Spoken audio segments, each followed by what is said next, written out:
तो hey guys, welcome to my channel. मेरा नाम है चंदन, आप देख रहे हैं एजुकेशन में गुप्ता जी। तो आप सभी के लिए फिर से मोस्ट इंपॉर्टेंट क्वेश्चन लेकर आ चुका है दोस्तों, जो कि साइंस का है दोस्तों।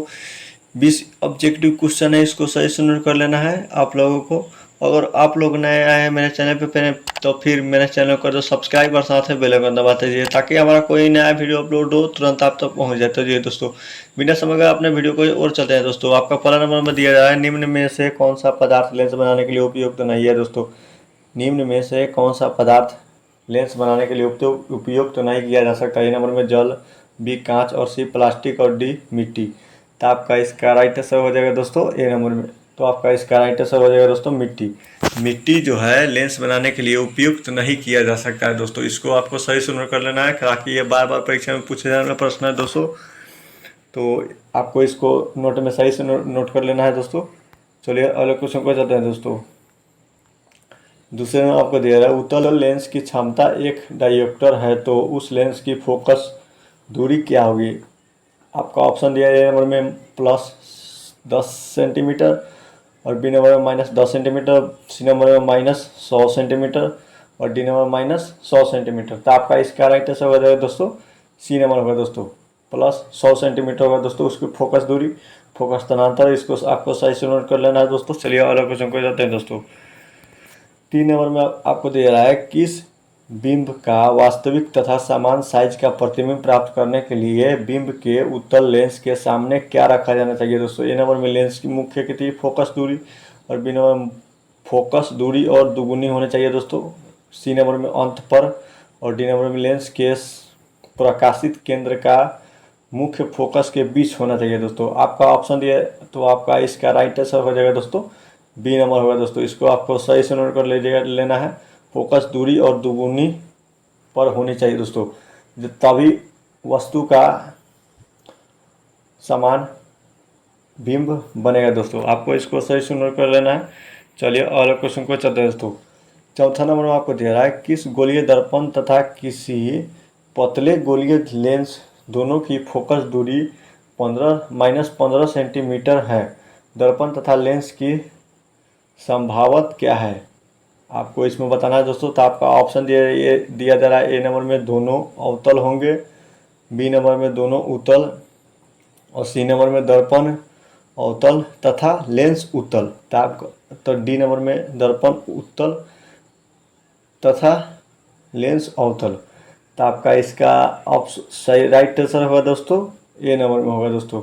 दोनों अवतल ही होना चाहिए, तभी उत्तल लेंस की संभावता ज्ञात की जाएगी दोस्तों। इसको आपको सही से नोट कर लेना है। चलिए अगले क्वेश्चन को चलते हैं दोस्तों। 5 नंबर में आपको दिया है, प्रकाश के अपवर्तन के कितने नियम है दोस्तों। प्रकाश के अपवर्तन के कितने नियम है दोस्तों।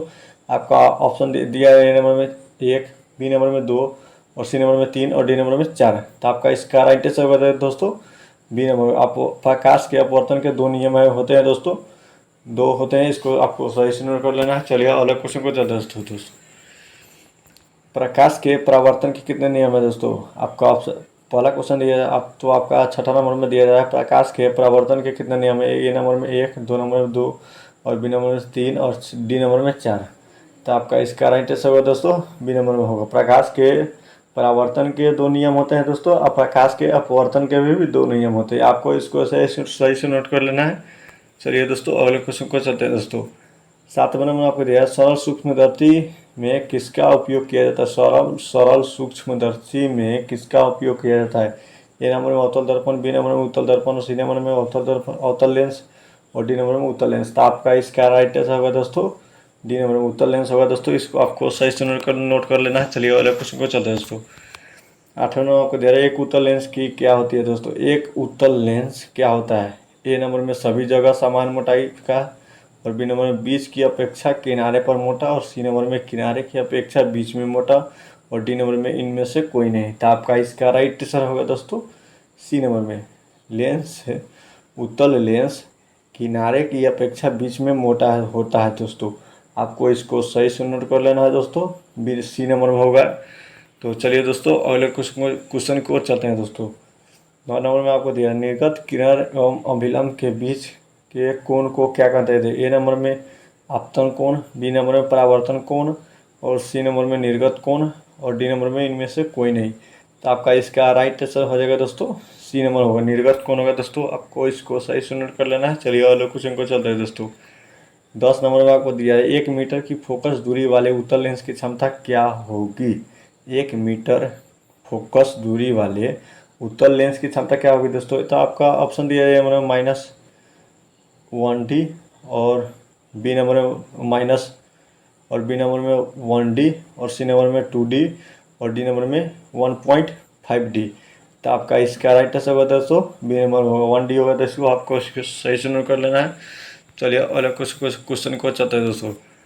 12 नंबर में आपको दे रहा है किसी अवतल दर्पण तथा काल्पनिक सीधा एवं आवर्धित प्रतिबिंब बनाता है जब वस्तु की स्थिति होती है। तो आपका ऑप्शन ये दिया जा रहा है। ए नंबर में दर्पण तथा उसके फॉक्स के बीच, बी नंबर में फोकस तथा वक्रता केंद्र के बीच और सी नंबर में वक्रता केंद्र पर ही और डी नंबर में वक्रता केंद्र के परे। तो आपका इसका राइट आंसर होगा दोस्तों 12 नंबर के ये होगा दोस्तों, दर्पण तथा उसके फॉक्स के बीच होना चाहिए दोस्तों। आपको इसको सही से नोट कर लेना है। चलिए अलग क्वेश्चन को चलते हैं दोस्तों। किस दर्पण द्वारा प्रतिबिंब सीधा एवं छोटा होता है दोस्तों। किस दर्पण द्वारा प्रतिबिंब सीधा एवं छोटा होता है। ए नंबर में उत्तल दर्पण, बी नंबर में अवतल दर्पण और सी नंबर में समतल दर्पण और डी नंबर में इनमें से कोई नहीं। तो आपका इसका राइट आंसर हो जाएगा दोस्तों उत्तल लेंस। उत्तल लेंस के सामने प्रतिबिंब प्राप्त करने के लिए आपको छोटा ही दिखाई देगा उत्तल लेंस के सामने, और अवतल लेंस के सामने आप खड़े रखिएगा तो बड़ा दिखाई देगा आपको दोस्तों। और वही जो इसमें उल्टा हो जाता है, अगर अवतल लेंस के आगे आप खड़ा होंगे फिर आपको छोटा दिखाई देगा, और उत्तल लेंस के आगे आप खड़ा होइएगा तो आपको बड़ा दिखाई देगा दोस्तों। आपको सही से नोट कर लेना है। तो आपको इसका राइट आंसर होगा दोस्तों अवतल दर्पण होगा दोस्तों। आपको इसको सही से नोट कर लेना है। चलिए अलग कुछ क्वेश्चन को चलते हैं। 14 नंबर आपको दे रहा है अवतल दर्पण क्या है। अवतल दर्पण क्या है। ए नंबर में अभिसारी, बी नंबर में अपसारी और सी नंबर में अभिसारी एवं अपसारी और डी नंबर में इनमें से कोई नहीं। तो आपका इसका राइट आंसर होगा दोस्तों ए नंबर में अभिसारी होगा दोस्तों अवतल दर्पण। इसको सही से नोट कर लेना है। चलिए अलग क्वेश्चन को चलते हैं दोस्तों। 15 में आपको दिया गया है उत्तल दर्पण में बना प्रतिबिंब क्या होता है। तो आपका ऑप्शन दिया है ए नंबर में काल्पनिक एवं छोटा और बी नंबर में काल्पनिक एवं आवर्धित और सी नंबर में वास्तविक एवं छोटा और डी नंबर में वास्तविक एवं आवर्धित। तो आपका इसका राइट हो जाएगा दोस्तों ए नंबर में काल्पनिक एवं छोटा होता है दोस्तों उत्तल दर्पण में। और वही जबकि अवतल दर्पण में आपको देखिएगा उसमें बड़ा आपको प्रतिबिंब दिखाई देगा दोस्तों। तो आपका सीधे सी आंसर राइट आंसर होगा दोस्तों काल्पनिक एवं छोटा प्रतिबिंब बनता है उत्तल दर्पण में। तो आपको इसको सही से नोट कर लेना है। चलिए अगले क्वेश्चन को चलते हैं दोस्तों। 16 में आपको निम्नलिखित में से किस दर्पण द्वारा किसी वस्तु का वास्तविक प्रतिबिंब प्राप्त किया जा सकता है। निम्नलिखित में से किस दर्पण द्वारा किसी वस्तु का वास्तविक प्रतिबिंब प्राप्त किया जा सकता है।